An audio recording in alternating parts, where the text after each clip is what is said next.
3 years. 3 years since Lana Ostroff had last answered her front door without checking the camera first. The house sat at the end of a gravel lane in Marblehead, Massachusetts, close enough to the water that on still mornings the fog came off the harbor and pressed itself against the windows like something that wanted in.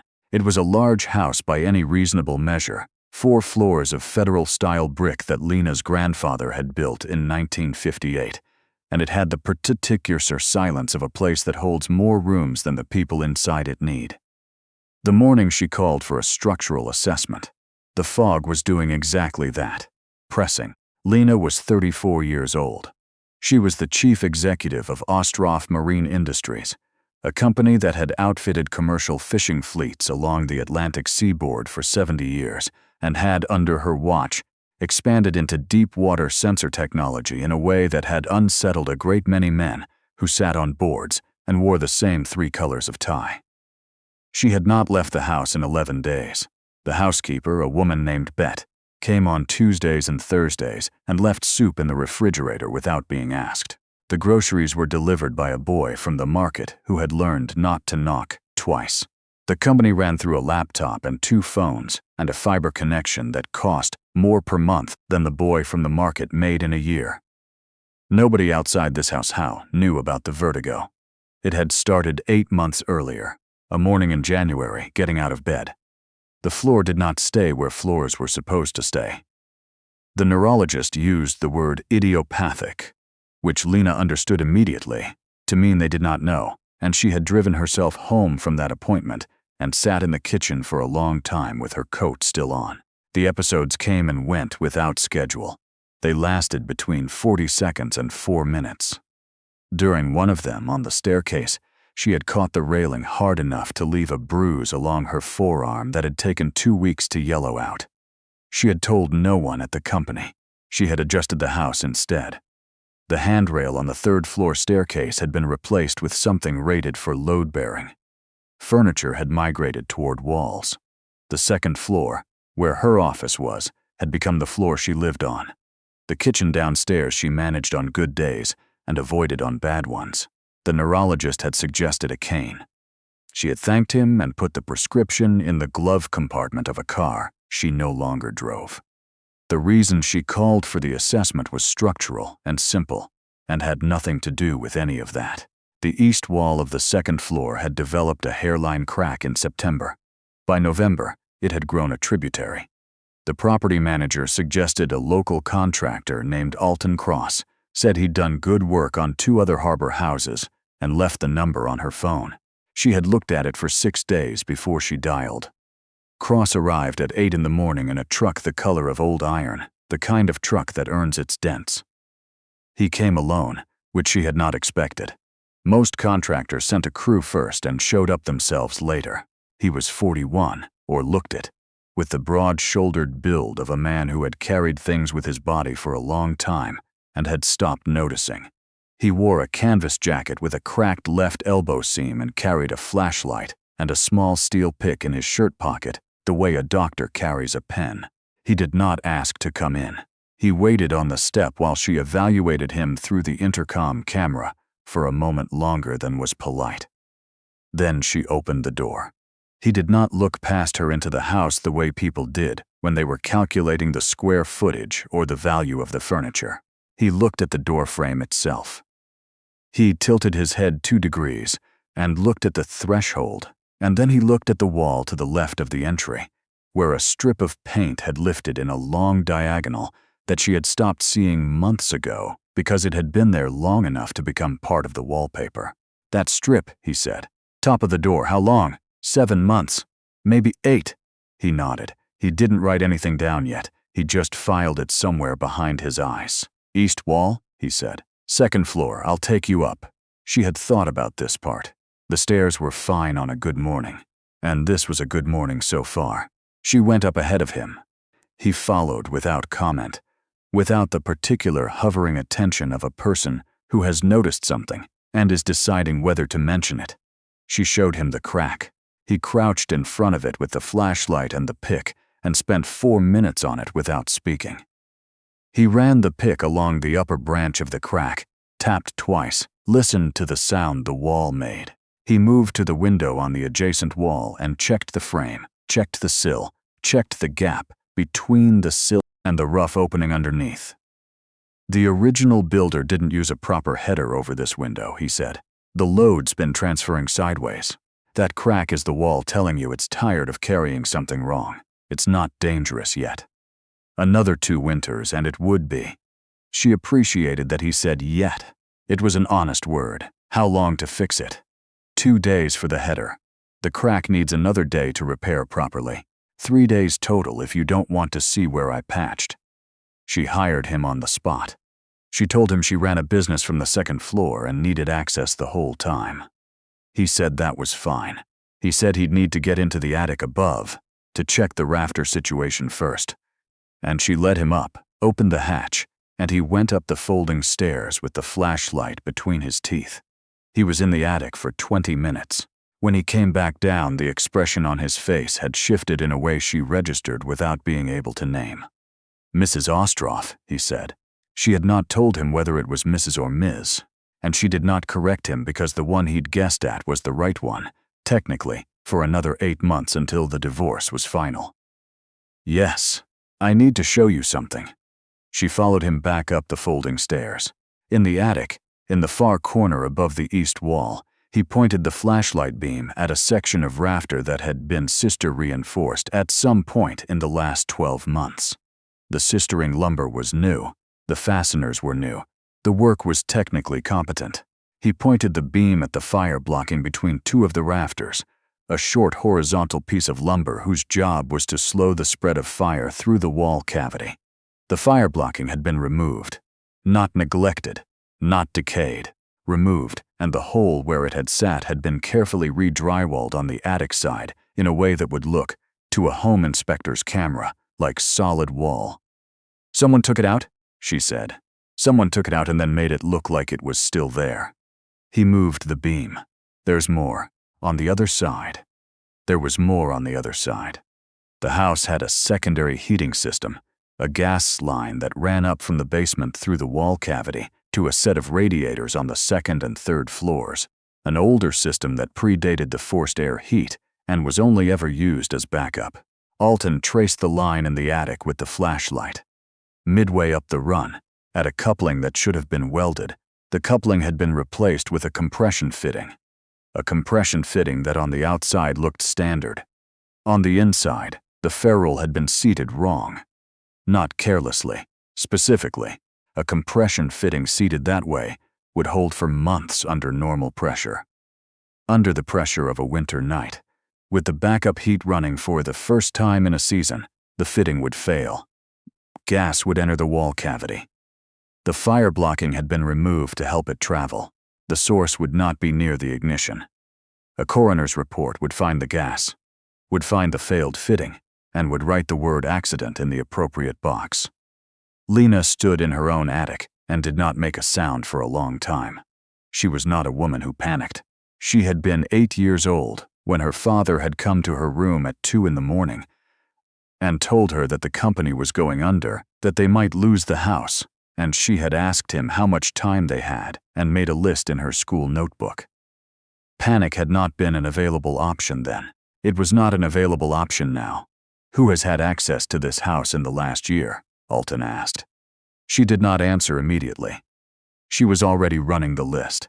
The housekeeper, the market boy, the HVAC company that had serviced the forced air system in September, the property manager, her brother-in-law, Vincent Ostroff, who had come in October ostensibly to discuss the estate paperwork from their father-in-law's will, who had spent 40 minutes alone in the house while she took a call in the car, who had a key she had not yet changed after the separation, because changing it had required a conversation she had not wanted to have.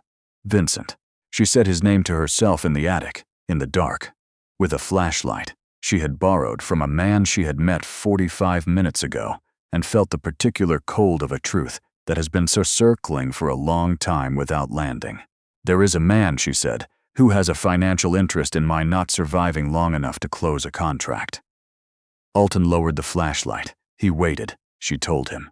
It did not take long. The broad strokes were clean enough.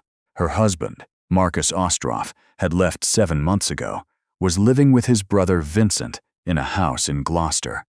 And the divorce proceedings had stalled at the point where her controlling interest in the company became the contested asset.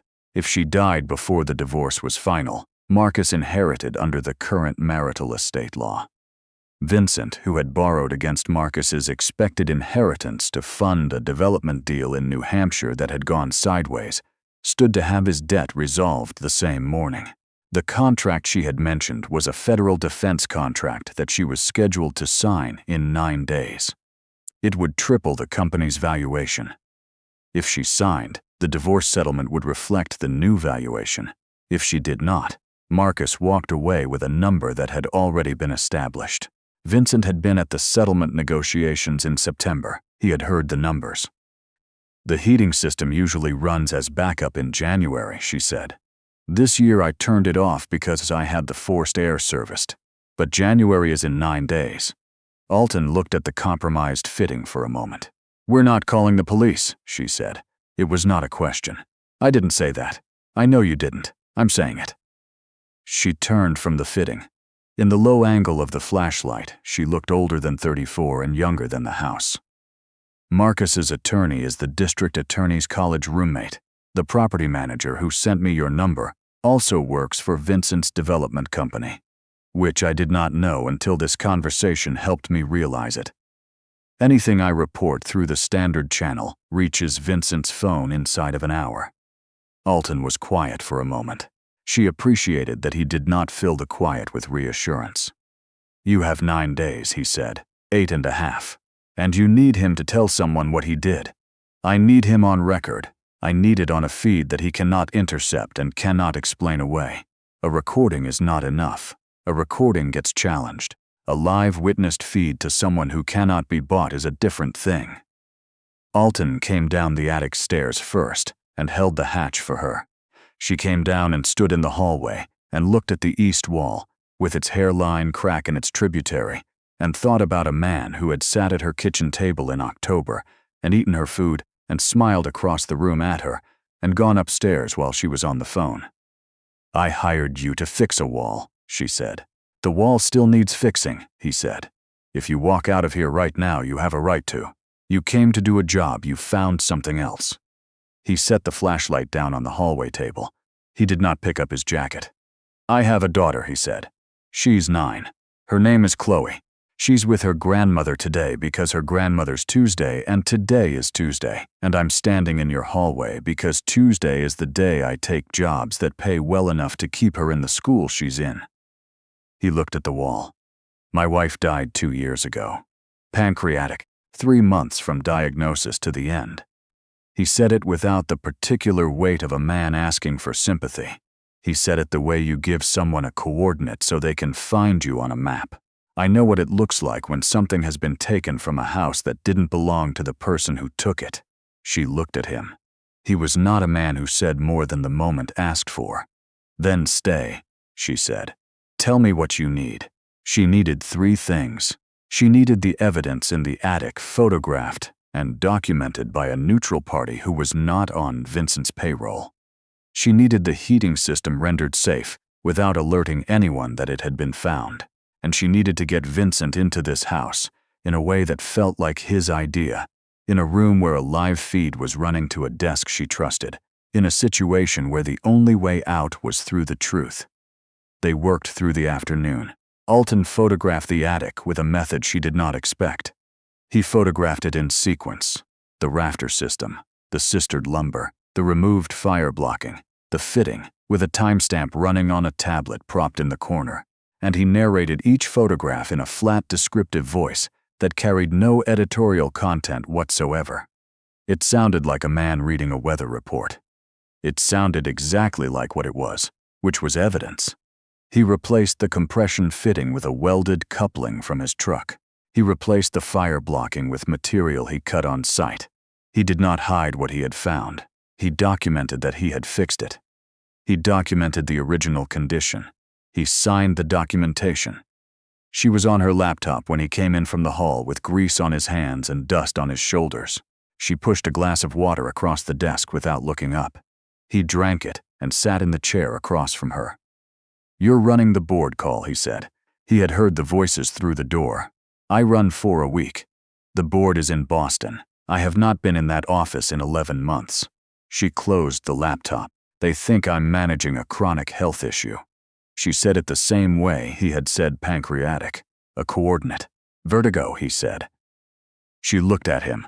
"The way you came down the attic stairs," he said. "You counted the steps. You kept your right hand on the rail even though you didn't need it. My wife did the same thing toward the end when the medication affected her balance. You learned to make it look like habit." Lena set her pen down. It was the first time in 11 months that anyone in this house, other than Bet, had been close enough to notice. 8 months, she said. They can't find the cause. It comes and goes. Her hand rested flat on the desk. If the board knew, they would not remove me. They would manage around me in a way that amounts to the same thing. The company has to see a certain version of me or it cannot function. And the version in the attic. The corner of her mouth moved. That version is available by appointment.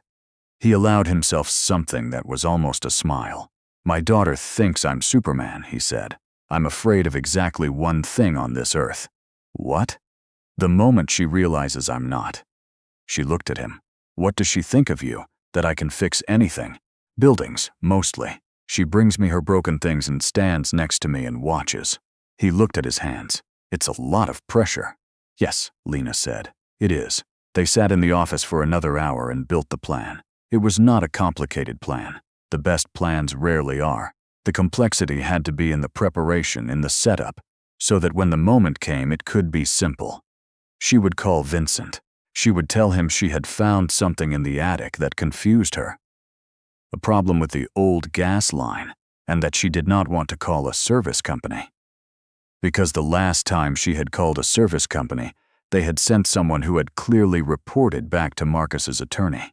She would tell Vincent she needed family. She would say please. She would make herself small on the phone in a way that would cost her something real, and she knew that, and she said so. "He has to believe I'm frightened," she said. "Aren't you?" Alton said. She considered it honestly. "Not of him," she said. "Of the other thing. The thing I can't fix. The vertigo. If I lose the company," she said, "the vertigo becomes the whole story. The company is the part of me that still works the way it's supposed to." He did not tell her that wasn't true. She appreciated that. She called Vincent at 7 in the evening. Her voice on the phone was a careful reconstruction of something younger and more uncertain than she was. She told him about the gas line, in the way a person tells a mechanic about a car noise, imprecise, a little worried, hoping to be told it was nothing. She said she'd noticed a smell, and hadn't wanted to panic, and had checked the attic herself and seen some kind of coupling that didn't look right to her, and she'd had such a terrible week already with the settlement paperwork, and she just needed someone she trusted. She said she didn't want to bother Marcus, but maybe Vincent could just take a look. A 20-second pause before he answered. In that pause she heard the arithmetic of a man who had already spent money he had not yet been given. "Of course," he said. "Of course, Lena. I'll come in the morning." He came at 9. He drove a silver Range Rover and wore clothes that looked like what a man wears when he wants to look like he's dressed casually. He had a tool bag she recognized from October, the same leather roll, the same calculated competence prop. She had seen it before and not registered it. She registered it now. She met him at the door. She led him upstairs without the fog of apology she had manufactured on the phone. He did not notice the change. Men who had made up their minds about what they were walking into rarely noticed the room they were actually in. In the hallway she showed him the attic hatch. He went up the folding stairs with the tool bag over his shoulder. She stood at the bottom of the stairs and listened. She heard him move across the attic. She heard him stop at the east corner.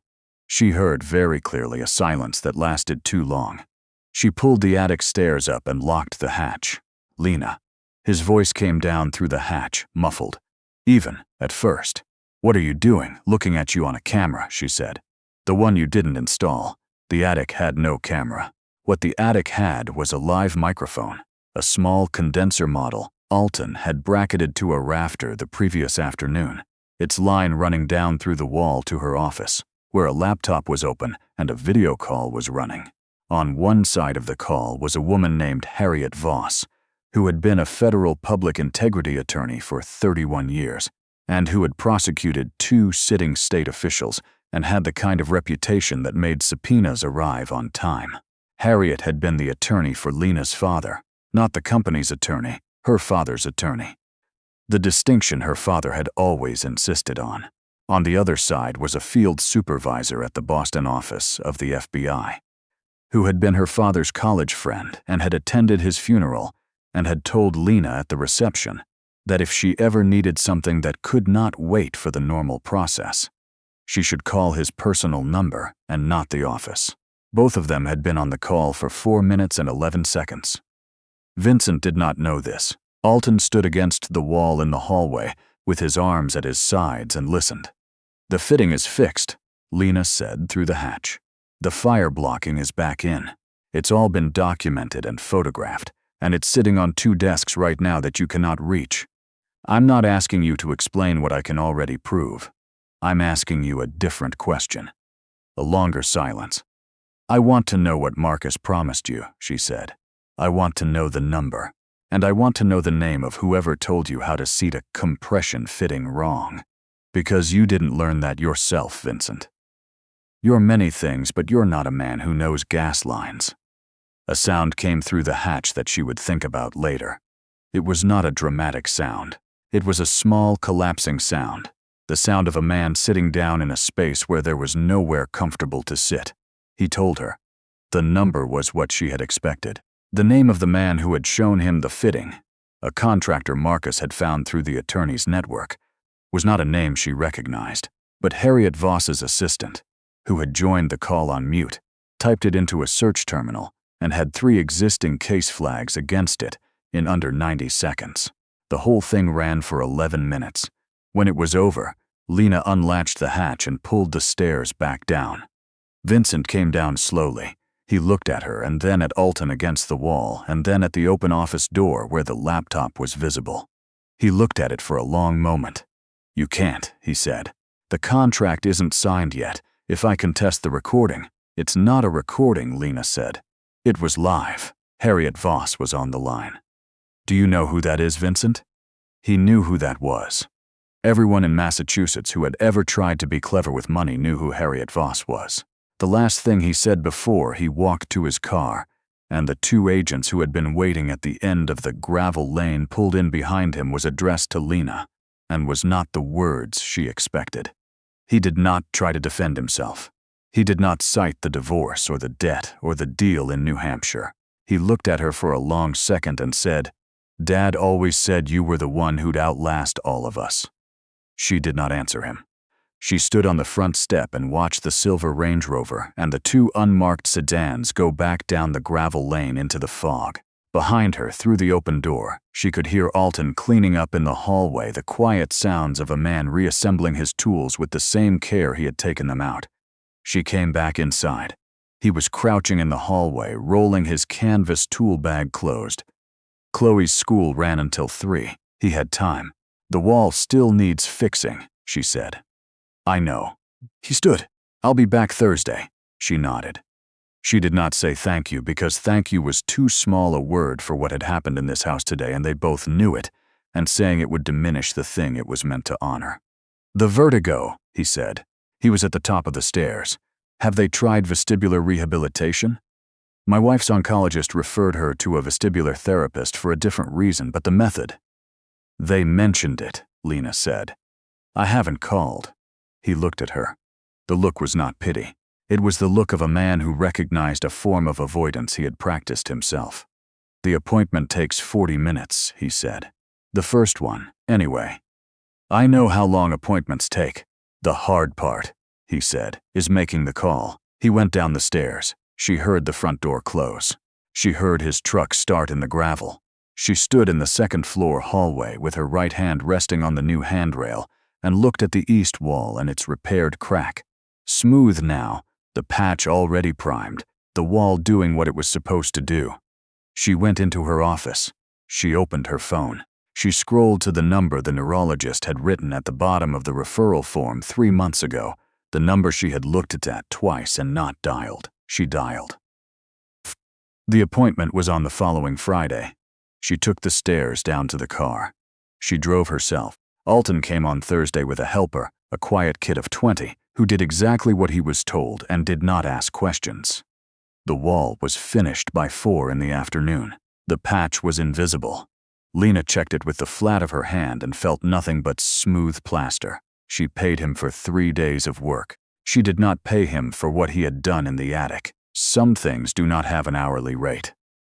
9 days later, on a Tuesday morning, she was in the conference room of the Ostroff Marine Industries office on Atlantic Avenue in Boston for the first time in 11 months.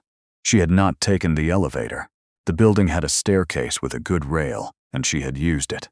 The signing was at 9. She arrived at 8:45 and sat at the head of the table and accepted a coffee from someone who had worked for her for 6 years and had not seen her in 11 months, and whose face, when she walked in, had done something that she was going to take out later and look at more carefully when she was alone. The contract took 14 minutes to sign. She had read every line of it twice already. The pen moved without hesitation. Afterward, in the elevator going down, she thought about the attic, about a flashlight and a man with a cracked elbow seam on his jacket, reading the truth written in someone else's bad intentions, about a daughter named Chloe who would grow up believing her father could fix anything and who would be largely right. The lobby was bright. The harbor was visible at the end of the street. Lena walked out into it.